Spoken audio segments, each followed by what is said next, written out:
yun nga guys, nakabalik na ako dito sa aking tutuluyan sa may Point Breaks. Medyo napaaga yung balik ko. 6 pa lang, guys. Hindi na masyado nakatambay kasi biglang tumulo yung ulan. Actually, hindi pa ulan, hamog. Pero ayoko nang antayin kasi ang dami kong dala. At baka mabasa yung mga cellphone ko at mga gadgets ko na dala. So, ngayon, maliligo na lang muna ako and then magpapatila tayo. Or pwede naman magpapayong. Caring naman ng payong. Tapos, punta na tayo sa next na kakainan ko. By the way, yung kinainan ko kanina sa may Limliwa Resort. So, umorder ako doon ng tapsilog. Di ako umorder ng drinks kasi sinisave ko yung drinks sa Sestra. Gusto kong tikman yung coffee nila. Tapos, kanina tinikman ko din yung nakita ko sa TikTok na lumpia. Okay naman. Typical na lumpia na tig 10 piso. Lumpiang isda. So, ligo muna ako, guys.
So guys, dito ko natatapusin nitong aking first video. Ako lang mag-isa dito.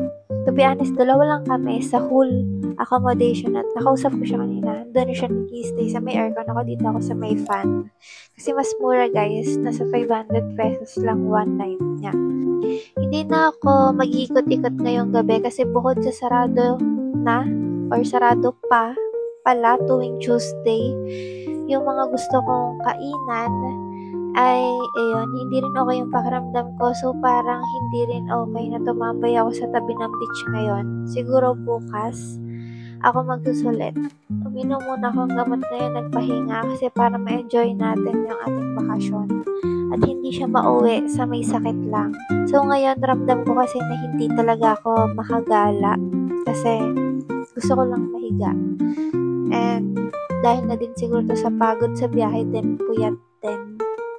So, yun lang. See you sa day 2.